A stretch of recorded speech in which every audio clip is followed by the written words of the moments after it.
Hello, everybody. It's Heather. Um, just you and me here today. This is what I'm doing. I'm here in my studio and knee deep in doing some book edits. And I just wanted to hop on here. I just wanted to share some ideas about book writing. I wanted to tell you a little bit about that journey to book writing and then have a special invitation for you at the very end. Uh, but that's that. So for those who are watching, I am assuming you already know me. I am now writing my third book. So FYI, the first book is this book called The Seven Intuitive Laws of Employee Loyalty. And when I wrote this book, I self-published this book. I'm going to talk to you about that a little bit too. Then this next book, which came out April of 2021, is The Art of Caring Leadership, which really was my baby. Still is. I'm speaking on it, still writing on it. It's literally, you see the heart here. It's in my heart.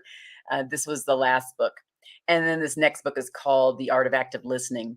And it's going to be exciting. So I'll share with you more about that later on. But I wanted to just talk to you about the process. There's a lot of people who want to write books and they're just trying to find out, what should be their first steps and what should they be considering. And so that I'd kind of open up the curtain a little bit on that and talk about that. So first, for me, why did I start to write books? Part of it was there's legacy involved. So yes, I wanted to have something that outlived me. But the biggest thing was I felt like the message I had needed to be amplified. And so I felt like book was the perfect way to amplify the message besides blog posts or speaking on it. And so it's just one other medium. I always like to think about how can I expand the impact outside of one space or another space. And so that's why there's the podcast and the book and the speaking and the blogs and any other in this kind of platform, right? Where you can show up and just be here with me. And by the way, tell me if you're there in the world because the numbers, they don't even show it correctly on the screen. So say, hey, Heather, I'm here. Let me know you're there with me. I'd appreciate that a lot. I'll obviously be there with you and say, hey. Okay, so that was one of the reasons why I decided to do the book. The books were, again, a legacy and this idea of expanding impact and amplifying your message. I People often ask and like, is how long does it take you to write a book? Well, it just depends. Some people, if it's a fiction, it could take years and years. Sometimes if it's a nonfiction and it's very, very deep and personal, it could take years and years. I feel like a book keeps popping out of me here, and it doesn't mean this will always be this way. But I also would say that my process for writing the book, hey, David, hey. Um, I would say my process for writing the book has really been different for each one. And so the first one was more me and I was knee deep. And to be honest, I had just gone through a layoff. I had 13 months of unemployment and I was just writing to just, I don't know, part of it was like just therapeutic to start. Hey, Janice, good to see you. It was just really therapeutic. And I was like, okay, let me just keep doing it. I would write blogs, and then I was like, well, I have this free time. I might as well write this book. And what I did is that in that first book, in this one, that Seven Intuitive Laws of Employee Loyalty, I had friends who could help with book covers. I had friends who were editors. I had friends on LinkedIn actually, who were marketers. And so I decided I would just go to them and utilize them for all the skills they brought. And then I could take the time because I had the time to write. Now, interestingly enough, when I was going to write this book, I was doing both employee experience and customer experience and went to somebody who I really trusted and asked him, what do you think about all of my writing? What do you think? And he said, let me come back to you in a little bit. And he came back, Andy. So there's Andy. Thank you. He came back and said, you know what? I love all the work you do, but I'm trying to figure out like, what do you stand for? Like as a customer, as an employee. And so I decided to, at that point, it kind of gave me permission to focus on the internal side of business. So the employees and the leaders and all of that. And so I peeled away a lot of the content I had written and had to kind of start from scratch. And that's one tip I would say. If you already are somebody who writes blogs right now, you'll be able to take a lot of that content and incorporate it into your book. So you can kind of, insert it. So you don't have to feel so overwhelmed that you're starting from scratch with the process because you have already developed a lot of the content. It's just a matter of organizing it in some kind of outline form to make sure that you can put it where you need to put it. So anyway, he gave me permission to do the thing I felt I was leaning in to do at that time when I wrote this book was in 2017. And so that was that. And I was writing, I had all the time. The second book came, let's just see, this came out last year, and it was actually written during the pandemic. And so kind of the same thing happened. I saw an open space of time. I already had the contract and I was working now with a publisher. So instead of doing self-publishing, I was working with the publisher, and I had that time because the pandemic hit, and so a lot of the in-person events and things I was doing went kind of bye-bye. So I was a little bit nervous. I was scared, and like everybody else, I had some business coaching clients that were there, but I had a lot of open time. So that's when I just decided, hey, I'm going to focus on the thing I got to get done. I had a deadline that was May of that year, and I just said I just got to focus on it. So I leaned into the writing, and I did have somebody. It was a virtual assistant that I had help me corral kind of stuff. So there was more support in the second book where they were corralling data sources, and I already had my outline, and they were just like poking things in, and then I could take that real focused time to say, okay, where do things belong? Where does my heart go into it? And I keep saying the word heart. I have a podcast called Leadership with Heart. I have this book that has the heart on it. So I think you kind of get to the point. And whoever's out there, don't forget to tell me you're out there. So I know hopefully there's more than a couple people. I think more people will join in as we go along. And of course, this is going to be recorded. So you can share this far and wide as you get it. Okay, so with that book, I just leaned in. I could have my publisher, Barrett Kohler. Oh my gosh, I love them. They gave me the ability to kind of exchange my deadline or move out my deadline because COVID was like right there. And I could have taken that excuse, but I chose not to. I chose to, in fact, lean in and get done. And I handed it in like just a couple days before the deadline. And I was like, yes. And then, by the way, the hard work is done. Starts. So after you write the book, you feel like it's hard, but the hard work is actually in all the marketing, and it's the marketing, it's the podcast. And I want to say I had to have been on at least 50 right after the book came out, and then it's all the promotion and all of the cadence of making sure you market and you get the word out. So that is kind of focused hard work. Hey, Ashley. Mwah. Um, so yeah, so just those that real focus is there. And now this third book, it's so funny the evolution. The first one was so much more about like me and deep in, and I had all this time, so I was doing all the things. I was blogging and marketing. Oh my gosh! And then the second book, I had brought on a team. I had team members internally and contractors that were helping me, and so there was just a lot more assistance with the emails and just all the things. And then this book is just the same way. Team members in there. I'm listening a lot more. And, this is called a listening table. I talk about listening, whether it's to customers or employees, but we have to be listening, openly listening and deciding what we're going to respond to, right? And telling them what we're listening to. And so all of those things are there. So this last book, The Art of Active Listening, if you've been out there with me for a while, I had you vote on the title, then I had you vote on the cover, which I'll reveal that later on. And so, but that process has been one of a big time teamwork, team effort. I have not done this by myself. Obviously, the process, the 5-step process for listening is mine, absolutely. And a lot of it, obviously, it'll come from me and from my heart. It'll make sure it's aligned, but it's a team effort. I have everybody in there, all my team going, hey, go in there and tell me if this makes sense. Let me know if this story doesn't sound good. Make sure this is this. So we're all like multiple eyes on it to make sure that it's going to be the best possible book for other people. The exciting thing with that whole thing is there's going to be other things that'll be created around it with products and workshops and things. So it's again, as I've come along, even with this one, right during the book, like at the book launch, I was really a big thinker. Yes, we were super overwhelmed, and I'm sure I even overwhelmed the team too. Sorry. I actually we rolled out with 9 courses in an online academy. It's called the Caring Leadership Academy. And we also rolled out a Caring Leadership Self-Assessment all at the same time as that second book. So I was trying to figure out how I could continue to help people on the journey. Again, not be just a one and done or a singular minded, but how can we continue to draw people in and keep them on this journey of caring leadership past the reading of the book. So that's what I'm doing now on this next one. I'm not doing an assessment. There will be a workshop that we may have online, but at the launch day, there will be active listening workshops that'll go along with it. But the cool thing about this book, again, is that it's just so team focused and it drills down. So with each book, that's the other thing you're going to find. So with this book, it's the 7 Intuitive Laws of Employee Loyalty. And in here is this idea of finding them good, supportive managers. And then I take this next book is The Art of Caring Leadership. So it's this idea of what does supportive managers look like? What does caring leadership look like? Then inside this book, one of the 9 behaviors is creating a culture of listening, which now is this next book on the art of active listening. So can you see the process? It ends up being intuitive. And what I find is that I keep being called in one direction, and I just go that way. Now, as you can see, I speak from a very spiritual stance. It's like, coming from a place of where I'm called to go. And I do feel very strongly about the work I do. And I know David's been with me for a long time on this journey and knows I'm kind of consistently on this message. And I then evolve maybe with maybe the focus, but in the end, it's kind of foundational. And so I found that has worked really well for me. So if you decide you want to kind of do multi books, you want to do that kind of thing. I know it seems overwhelming if you haven't written your first, but you got to do the first step. Don't be overwhelmed because you have a lot of content. For example, Janice, I know you write. Anybody who's writing a lot of blogs, you already have a ton of content, and it's just a matter of rolling it out in one particular place and filling out all the different content in between that makes it all blend and make it make sense and provide tools to people. So that's the biggest one. The other thing is with both the second book and the third book, I had the publisher. So this third book is also with Barrett Kohler. I love them, love them. Their values are aligned with mine. They're B corporations. They're looking to make an impact bigger in the world, and that's what I feel like I want to be doing. So it makes sense.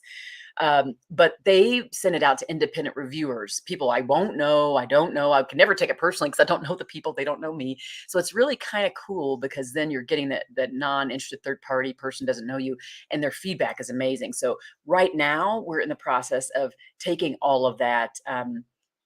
Taking all of that information and making sure that we incorporate the feedback. So right along the lines of listening, I ask them for feedback. They give me feedback. Now we're in the, okay, let's reflect on what we're going to do phase. And now next is taking action on that. And that is part of my 5-step process for listening. We take that action after we reflect on what we're going to incorporate. And that incorporation part is, okay, what are the things that, based upon their saying, aligns with either my direction, aligns with my focus, or does it sound like something I would do? And if it is, I'm going to handle that feedback strategically. I'm going to incorporate that into the book. I'm going to take it, and they give me some really good feedback. Some of it is like, ouch, and some of it's like, ooh. And so that's the kind of stuff I'm going to be leaning into, making those changes, so that then when September 5th is that deadline for this next book, for the next final book, then the editor gets their hands on it. They tell me if there's any last things, and then they start doing all the things they do. So that's what we're doing now. It's kind of mind boggling. I'm not going to lie, to handle all the feedback, to go line by line, to handle all of it.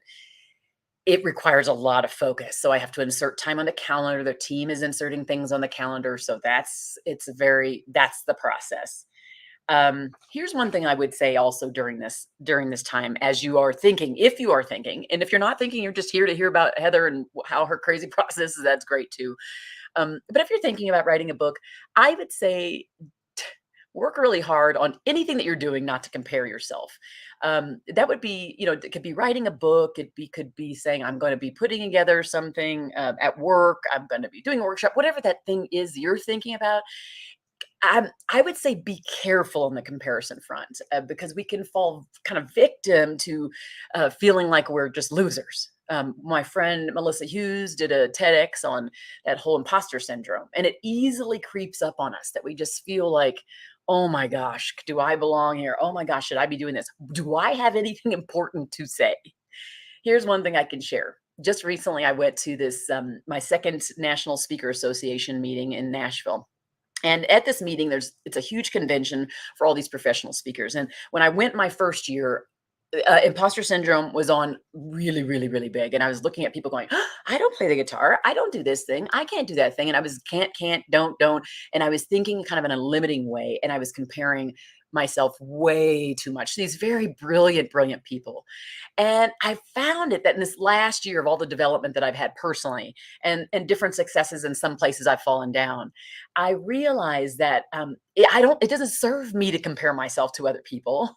I have to compare myself to my own best version and my own worst version. And I got to kind of figure out what that looks like for me.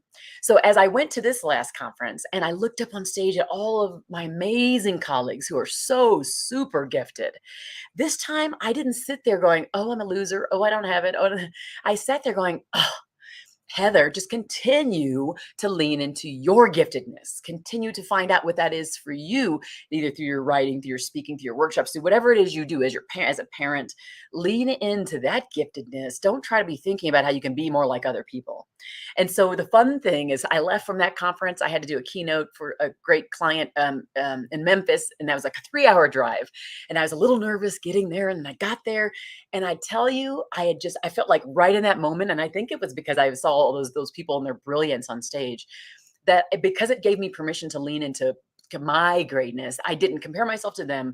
I felt like I was floating around the stage. I felt like I was just so into myself, leaning into my brilliance and my greatness. So I would say that this is something, a big, huge tip I want to give you, whatever it is you're doing in life, whether you want to write a book, whether there's some particular thing you're doing at work, if you are working for someone else, you work for yourself, lean into your own brilliance. Don't get stuck into that. Oh, the thing. I would definitely want you to go to listen and watch Melissa Hughes's TEDx talk on the imposter syndrome, because she talks about it from a kind of a brain science perspective, but it is so real, isn't it? And we go in and out of that. And so I think, like, even now, as you're listening to me, don't go, oh, Heather does this and she does whatever. That is me. I do walk at a rapid pace. People who work for me know that. My brain just moves quickly. I move quickly. I talk quickly. That is me, and you're not going to be me. You're going to be the most brilliant you, who you are, and we're going to be looking to you for that in the things that you do. Um, Try to think of anything else. To give me some questions. I see you say, Janet, should I call David? You know what? I bet you, yeah, David would be amazing, particularly as we think about customer experience and serving others externally to organizations. I think he'd be a great person to chat with on a blog and things like that. Um, and then, yeah. So, okay, here's the other thing I would say. You're here with me now, whoever's out there in the world and whoever will watch this. On Monday, I'm having my author day, and it's an author day. It's so cool. I did the last book, and I didn't really quite know what to expect, but it was so much fun because the author, the book publisher joins, and guests, all of my guests, people who want to support in the Book Insider Club, like the club of the people that really want to focus on helping really launch the art of active listening in a big way in the world, are going to join the call. And I present different concepts and the why behind my book and all kinds of cool stuff, and reveal lots of things there too. And so I want to invite you to do that. And I think we're going to go ahead and put that in the comments so that whoever sees this now or later can do that, can actually decide to join that club. Um, right now, what I want you to do is be thinking about if you'd like to play a role in that Book Insider launch team for me. And it's because it'd be for me, but it's really less about me. It's more about, how important do you think listening is? How much do you think we can all learn and grow from the process of listening? Because I think that's going to be the key. If you want that message to get out in the world, then join the Book Insider launch team, and we'll put that link in there in the comments for you to be able to click on, go to, sign up, and maybe if you're able to, you can join the author day on Monday. But really, I like to see with all of this that I'm a work in progress, and we all are, but we're all on this journey together. And so in every way, shape, or form, I'm always trying to figure out, how is it that that I'm able to be inclusive in the work that I do, inclusive even in the book. And we'll talk more about that on Monday if you join the author day. But how many more ways can I include you that are in the comments now, you that are watching now, in the work to be done to make this world better? Because that's really what it boils down to. It's all about impact. It's about touching the lives of others. It's about touching the hearts of others, not just people who manage other people. They are very important because they have a lot of power and authority. But it's, how do we in our own shoes create kind of an environment where people can say, I'm empowered to own my space. And my space is, I want to make sure that people around me feel like they're heard, feel like they're valued, feel like I understand them more than what they do for me, but I understand them to the core. So I think that if you are one of those people who this is resonating with you, and you're like, oh my gosh, we need to learn how to listen a lot better. I feel like even I can do that. We can all do that. I'd like to join Heather's Book Insider launch team. If you have any questions about, writing a book or anything about the process of that, I mean, people, I was just thinking about this today. people might say, "Oh, Heather, you've done all these different things. You've done the TEDx, you've done all these things." And it's like, it sounds so great and it sounds so sexy, right? But I always tell people the hustle's real, the struggle's real. It's kind of a day-to-day thing, figuring out what the goals are, what the next steps are, what are the next things for me. I do anticipate writing books indefinitely, because I do think the impact is big. I actually enjoy parts of the writing process. And I'm just going to be honest, this time around, I really love the team kind of collaborative approach to writing the book, because you don't feel like, sometimes being an author feels kind of a lonely process. But because I have included more people and I'm going to continue to have that model, it doesn't feel as lonely. So it's kind of, I feel like the end product is going to be a we thing or an us thing instead of just a me thing. And so everybody's really bought into it. And that's been a really fun process for me. Um, yes, Janice, listening is the heart of our minds. Ooh, I love that so much. I geek out on this stuff so much. Like I said, folks who are out there either listening now or will later, who've kind of been along with me on this journey, know that I'm just a tiny bit sappy. I am like all squishy. I'm full on heart. It could be good, it could be bad. That's just who I be. And in any moment when I feel like I may be doing it too much and someone gives me a sign that I am, I try to push, I bring back, I just take some steps back a little bit and make sure that I'm not doing that. But if there are any questions you have related to the book process, anything related to any of the work that I do, or just some parts where you feel like you're at pause in your career journey or something in the workplace, always just reach out, because if I can't see it, one of my team members will let me know about it, make me aware of it, and I'll make sure I respond to you on that. This is not going to be as long of a listening table today, because I wanted to really just share with you the process of the book writing. And if there is something that you want me to address right now, though, I would say ask that in the chat. And Janice, I will make sure to connect you and David offline so that you can also chat with him, because he is a great human on this planet, and I really enjoyed having him with me, I think, on this journey for sure. What else? What else am I missing? Let me see. Already invited you to the author day. You got the link now so that you can go in there that way. Um, I would say, just finally, whatever you do, let's say when you're listening and you're getting feedback from people and you're trying to decide for yourself, what type of adjustments do I need to make at work as an employee, make at work as a leader, make as a writer, make as a speaker, any role that you're in. Make sure that the feedback, the action that you take on your feedback is aligned with who you are, and be clear about who that is, so that then when someone does give it back to you, you can say, okay, after I reflect on it, and I want to make sure uh, that someone actually is, you know, making sure that I'm hearing them, but hearing them in a way that aligns with me. You want to make sure that you're super clear and crystal with who that is, and that will be an evolution, because we don't all we start here and we don't end there, and from one year to the next we've evolved. Partly because if we're people who are open to hearing what other people have to say, then in that moment we're able to hear them more. Um, and so I think that's going to be the key, is if we can hear them more, then they can know we're actually hearing them when we come back to them with pointed action, because they say, okay, they've been thoughtful with us on this. But you want to make sure there's alignment, because if you do take in feedback and you change everything and the alignment isn't there, your heart's not going to be in it. And I think the key is that you want to be centered in the message that you put out there in the world. So that's one thing. The last thing I want to do, just because you're on here with me, is I want to show you something. So let me see if I'm able to do this well. And so, voila, I am hoping that you are seeing this. This is the cover for the next book. So you get to see it. The people on Monday get to see it. They, of course, get a lot more. So hopefully you're there with me too, to really share about all of the ins and outs of this book, and kind of the future of this book. But this is it. It's so interesting. I had people vote on this and other books, and we really kind of went back and forth on it. And in the end, my heart was pulled here. So hopefully you love it, love it, love it. I love it. I think it does speak and give kind of a wink back to the previous book, of course, this one, The Art of, because it's kind of a series. So I think that's going to be, I'm excited about that. David, let me put this on the screen here. You asked a question. How do you know if self-publishing or trying to find a publisher is the right path to take? How do I know this? Here's Here's what I would say. When I was thinking on the first one about the self-publishing side, I felt like I just needed to get something out there and I didn't want to be held up by the process. Because with a publisher, once you get it done, it takes like multiple months before it actually comes out. So I hand in the final draft in September and my book does not launch till April 25th of 2023. So as a self-published author, though, you could write the book, edit the book, and you could have it out within a few months. So I would say for me, that was the biggest determining factor, and I would say that would be the biggest determining factor for anyone else is just if you really feel like there's something in you, and there's a timing issue, or you want to get it out, make sure that you just do the self-publishing route.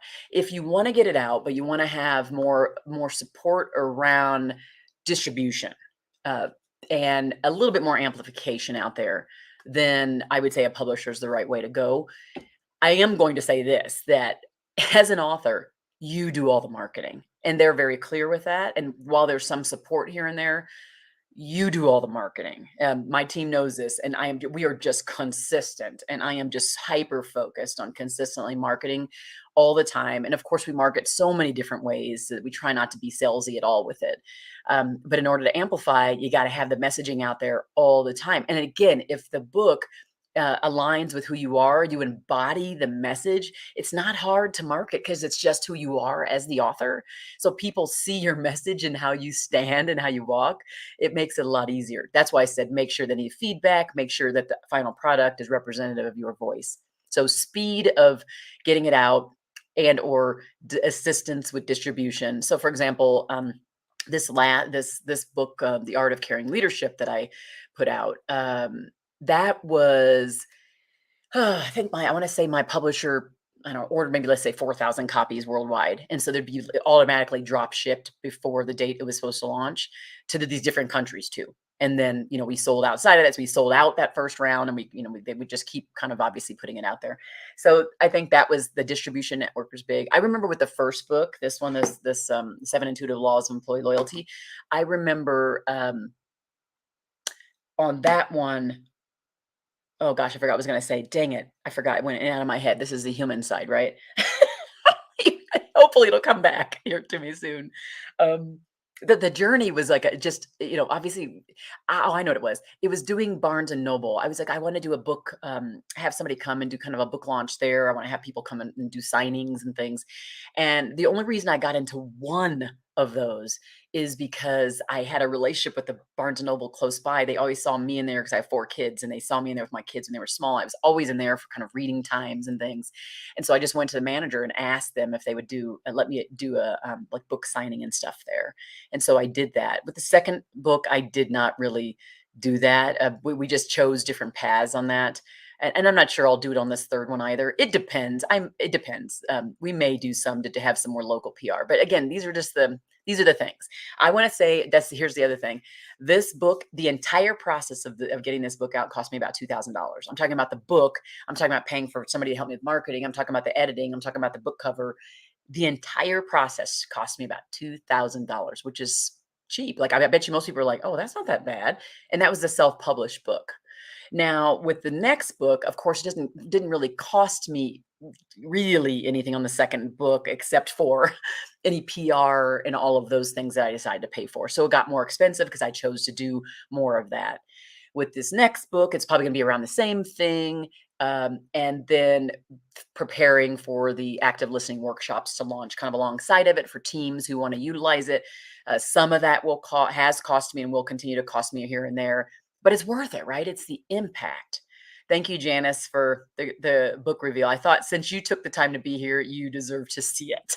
I'm super happy that I landed on that one. And I know some people liked another one, but this is the one that spoke to me. And again, I have to I have to stand with and next to the thing that I'm going to be with for some years now, right?